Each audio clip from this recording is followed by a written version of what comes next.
이사야서 40장 1절부터 11절까지의 말씀입니다. 구약성경 1014면에 있습니다. 너희의 하나님이 이르시되 너희는 위로하라, 내 백성을 위로하라. 너희는 예루살렘의 마음을 닿도록 말하며 그것에게 외치라. 그 노역의 때가 끝났고 그 죄악이 사함을 받았느니라. 그의 모든 죄로 말미암아 여호와의 손에서 벌을 배나 받았느니라 할지니라 하시니라. 외치는 자의 소리여 이르되 너희는 광야에서 여호와의 길을 예비하라. 사막에서 우리 하나님의 대로를 평탄하게 하라. 골짜기마다 도두어지며 산마다 언덕마다 낮아지며 고르지 아니한 곳이 평탄하게 되며 험한 곳이 평지가 될 것이요 여호와의 영광이 나타나고 모든 육체가 그것을 함께 보리라. 이는 여호와의 입이 말씀하셨느니라. 말하는 자의 소리여 이르되 외치라. 대답하되 내가 무엇이라 외치리이까 하니 이르되 모든 육체는 풀이요 그의 모든 아름다움은 들의 꽃과 같으니 풀은 마르고 꽃이 시듬은 여호와의 기운이 그 위에 불미라. 이 백성은 실로 풀이로다. 풀은 마르고 꽃은 시드나 우리 하나님의 말씀은 영원히 서리라 하라. 아름다운 소식을 시온에 전하는 자여 너는 높은 산에 오르라. 아름다운 소식을 예루살렘에 전하는 자여 너는 힘써 소리를 높이라.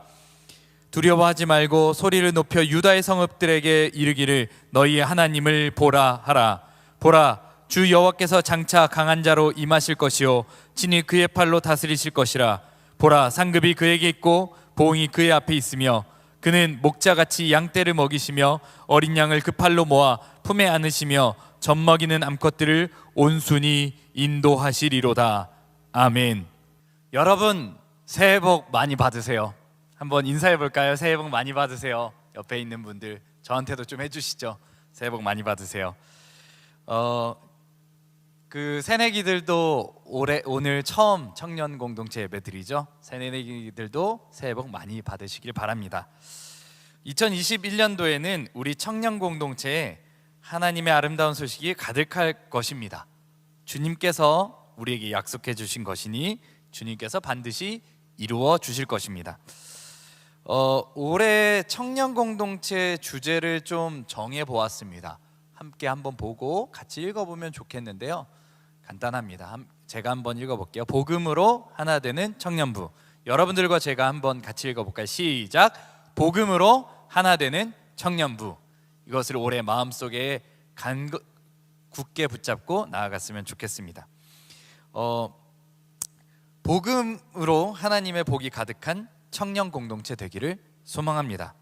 성경에서는 다양한 하나님의 모습을 우리에게 전달해 주고 있어요. 창조주 하나님도 있고 구원의 하나님도 있고 심판의 하나님도 있고 공의의 하나님도 있고 정의의 하나님, 인자하신 하나님, 이런 하나님이 다양한 모습으로 우리 성경을 통해서 우리에게 알려집니다.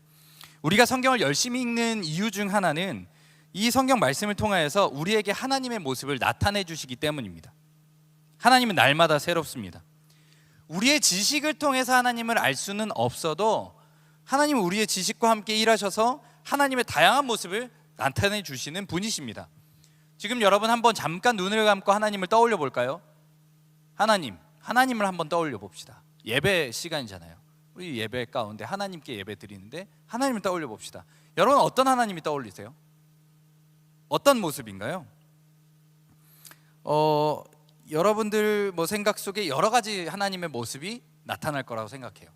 한번 조금 다시 생각해 봅시다.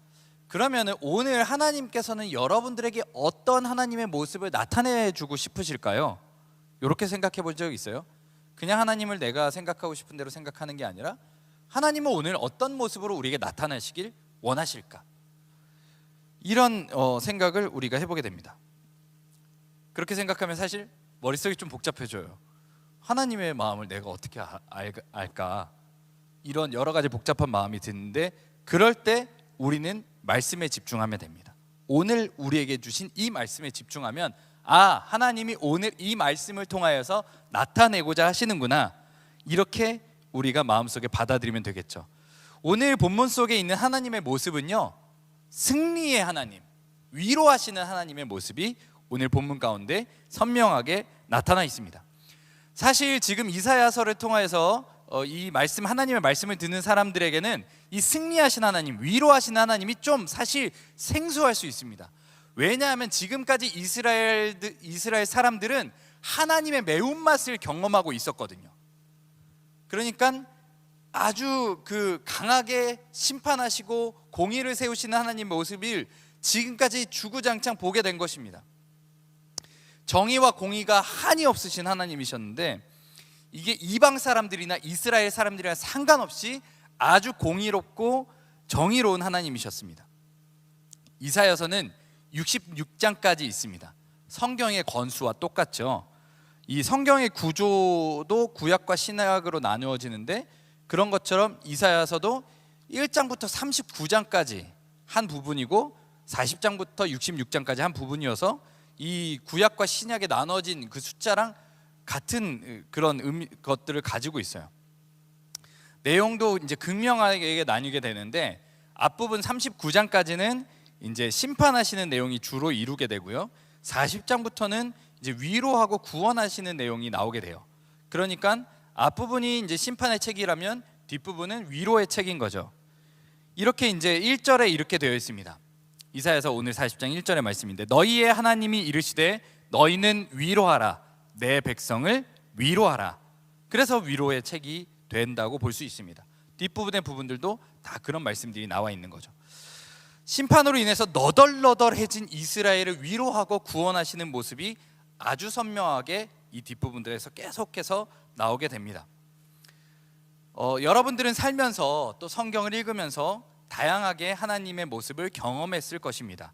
오늘 우리는 우리에게 주시는 이 말씀을 붙잡고 하나님의 모습, 그 모습을 떠올리고 이 모습에 집중하고 마음속에 담기를 원합니다.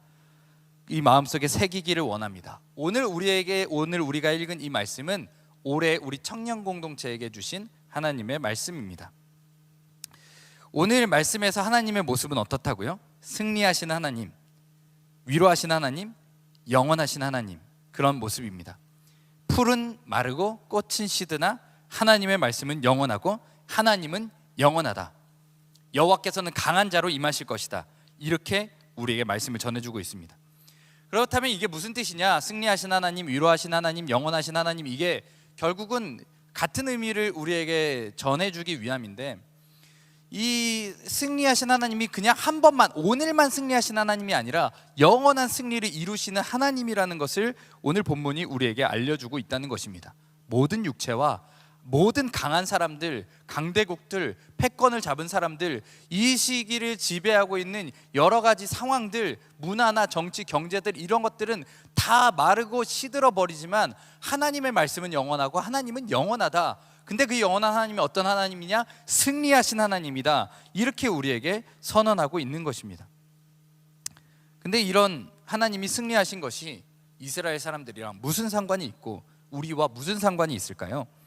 사실 이스라엘은 지금 엄청 처참한 상황이거든요. 완전 무너져 내렸어요. 모든 사람에게 동일하게 심판하신 것이라고 앞부분에 1장부터 39장에 기록되어 있지만 이스라엘에게는 사실 그렇게 느껴지지 않고 오히려 억울하고 섭섭했을 것 같아요. 왜냐하면 이 이스라엘은 아수르에게 망하거든요. 그리고 남유다는 바벨론에게 망해요. 그러니까 결국 심판이지만 결국 아수르는 잘 살아남았었고 바벨론도 잘 살아남았는데 이 이스라엘 사람들만 그 강대국에 의해서 멸망당하니까 뭔가 정의와 공의를 세운 것 같긴 한데 하나님의 백성이라고 하는 이스라엘만 지금 당한 것 같은, 심판을 당한 것 같은 그런 상황이 있기 때문에 매우 억울한 상황처럼 보여집니다. 이스라엘은 하나님의 백성인데 하나님은 더욱 그들을 혹독하게 대하시는 것만 같아요. 성경을 보면 좀 그래요. 억울하다 말할 만한 것 같아요. 이스라엘은 심판을 받다 못해 아주 처참하게 무너진 상황으로 지내야만 했습니다. 엄청 포로기에 전쟁 통해 여러 가지 신념을 저버리고 종교를 저버리고 이 살고자 가족까지 저버리는 그런 모습 속에 있는, 전쟁통에 있는 모습이 얼마나 처참할까요? 그런 모습이죠.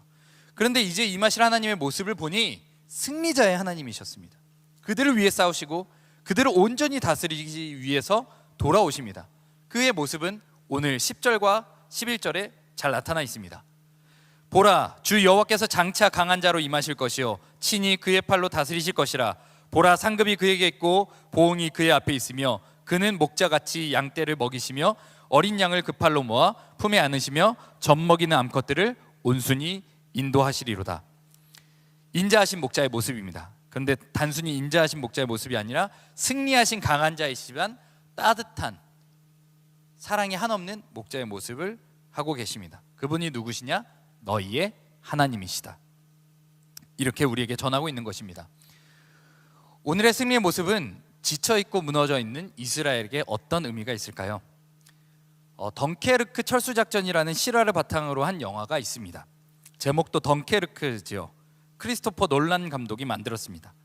박진감 넘치는 어쨌든 전쟁에서 살아남아서 구출 작전을 겨우겨우 살아남아서 기차에 몸을 싣는 장면이 나옵니다. 그때까지 시간이 이게 편집이 뭐 6회 공행 3군데로 나눠서 시간이 따로 도는 그런 편집 기법을 했어요. 근데 계속 배경음으로 똑딱똑딱똑딱똑딱똑딱 이 시계음이 엄청 긴박하게 돌아가거든요. 막 아주 박진감 넘치게 그런 배경음이 시계음으로 돌아가요. 근데 딱 구출돼서 겨우겨우 살아남아가지고 기차에 몸을 실어서 딱 몸을 던지니까 이렇게 시간이 정지한 것처럼 딱 멈추는 장면이 돼요. 기가 막힌 연출이었어요. 저도 그제서야 멈췄던 숨을 쉬었던 것 같아요. 영화 보면서. 현재 이스라엘에게 승리자가 하나님이 돌아오신다는 것은 이런 의미지 않을까 싶습니다. 그들에게 참된 위로와 평안, 안식, 살아남았다, 이제 살 수 있다, 이런 마음이 지금 오늘 본문을 보면서 이스라엘이 느끼는 마음이지 않을까, 그렇게 생각하게 됩니다. 승리자 하나님은 너희 하나님이고 패배와 절망 가운데 있었던 이스라엘 너희들에게는 참된 위로와 평강이 있을 것이다, 구원이 있을 것이다, 이런 메시지를 우리에게 전해주고 있는 것입니다. 현재 이스라엘은 승리의 하나님이 돌아오고 계십니다.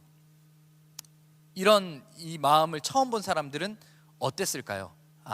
승리의 하나님이 우리를 구원하신가 보다, 이런 마음이었을 거예요. 아니요, 기뻐해서 어떻게 할 줄 모르고, 야 우리 드디어 진짜 구원받았어, 우리 진짜 이제 살 수 있다고, 이제 참된 위로와 소망이 있어, 저 높은 곳에 가서 정말 그렇게 오시는, 그렇게 임하시는 하나님 보기 위해서 더 높은 곳에 오르고 더 많은 사람들에게 전하기 위해서 크게 외치고 소리치는 것이, 이것을 본 사람들, 이 흥분을 감추지 못했을 것입니다. 위로와 평화, 나에게 임한 구원을 지금 전할 수 있을 테니까 여러 가지 긴가민가 두려워하기도 했지만 정말 선명하게 오시는 하나님의 모습을 보고 이런 것을 외칠 수 있었을 것입니다. 방금 말씀드렸던 덩케르크 영화 끝에는 기차에 몸을 실은 후에 아주 잠시 안도하는 모습을 보여줍니다. 그리고 이내 그 군인이 걱정하는 모습을 비춰주는데요, 전쟁에서 이기지 못하고 살아만 돌아왔다고 비난받을 것을 걱정하는 부분입니다. 이렇게 얘기해요. 사람들이 우리를 비난할 거야. 승리가 아니라 도망쳐 나왔다고 우리를 증오하겠지. 그렇게 낙담한 채로, 살긴 살았는데 낙담한 채로 기차에 실려서 고개를 푹 숙이고 있는 사람이 있습니다. 그때 이제 한 남성이 와가지고 계속 그 유리창, 군인이 타고 있는 것을 보고 계속 두드립니다. 계속 두드려요. 그런데 군인이 너무 부끄러우니까 쳐다보지 못해요. 눈을 아래로 깔고 보지를 못하죠. 이 죄책감에 사로잡혀서 내가 살아남아, 이기지도 못했는데 살아남았기 때문에 그렇습니다. 근데 이내 그 남성은 그 위에 창문 작은 틈새로 그 병음료 2병을 그 군인들에게 건넵니다. 그리고 어리둥절하게 그 음료를 받아서 뭔가 기뻐도 되나? 이런 마음으로 이제 그 음료를 마시게 되는 모습이 나오죠. 그리고 이제 마지막 장면에 보면 그 기차에서 내려서 저녁에 터덜터덜 플랫폼을 그 군인들이 걸어가고 있습니다. 그때 이제 노점상을 정리하는 한 노인이 이렇게 얘기해요. 그 지나가는 사람들에게 수고했다, 이렇게 나지막히 던집니다. 그랬더니 군인이 이렇게 대답해요. 살아 돌아왔을 뿐일걸요. 살아 돌아왔을 뿐입니다. 수고했다는 말 들을 수 없다는 거죠. 그러자 노인이 대답합니다. 그거면 충분해. 살아 돌아왔다는 게 중요하다는 의미입니다. 사실 이스라엘은 복잡한 상황에 놓여져 있어요. 지금 살아남아 승리자의 하나님을 보게 되는 자들은 살기 위해서 안간힘을 썼던 자들입니다. 전쟁 이런 통에 막 거부하기도 하고 종교적 신념을 지키기 위해서 죽음을 택하기도 하고, 이런 사람들을 뒤로 하고 내가 살고자 포로로 잡혀간 사람들이 대부분이고, 결국 남아서 막 살아남기 위해서 바벨론 신들도 섬겨야만 했고 그 포로기에서 참담한 것들을 다 지켜본, 그리고 지금 돌아온 것도 뭔가 전쟁에서 승리한 상황이 아니라 결국 어쩔 수 없이 어떻게 하다 보니까 다시 돌아오게 된 사람들, 그런 사람들의 이야기라고 할 수 있습니다. 이제 낙심해서 어떻게 살아야 하나 고민하고 생각하는 사람들에게 참된 위로를 주는 이야기가 오늘 이사야서의 이야기입니다. 잘 살아남았다, 잘했다, 이제 내가 구원자가 되고 너네를 끝까지 인도할 거야, 너네를 끝까지 책임질 거야, 내가 너희들을 다스리고 안아줄 것이야, 이렇게 우리에게 전해주고 있는 것입니다. 하나님의 참된 위로가 여기 있는 것입니다. 승리의 하나님, 위로의 하나님이 우리에게 오신다는 것입니다. 오늘 성경은 이런 아름다운 소식을 우리에게 전해주고 있습니다. 이 뜻은 무엇입니까? 승리의 하나님, 위로의 하나님을 보라는 것입니다. 이게 중요합니다. 아름다운 소식, 승리자의 하나님이 오신다는 소식, 우리를 위로할 것이라는 소식, 이 모든 것이 가리키는 것이 무엇이겠습니까? 하나님을 보라는 것입니다. 9절의 말씀입니다. 올해 주제의 말씀이에요. 아름다운 소식을 시온에 전하는 자여 너는 높은 산에 오르라. 아름다운 소식을 예루살렘에 전하는 자여 너는 힘써 소리를 높이라. 두려워하지 말고 소리를 높여 유다의 성읍들에게 이르기를 너희의 하나님을 보라 하라. 다른 것에 집중하고 그 소식만 듣고 있는 것이 아니라 직접 가서 그 하나님을 보라는 것입니다. 하나님을 이미 알고 있는 유다 성읍들에 가서 전하라는 것입니다. 이것이 아름다운 소식입니다. 말에는, 소식에는 분명히 힘이 있습니다. 소식이라는 말의 어원을 살펴보면 이 사라질 소에 생존하다 식을 쓰고 있어요.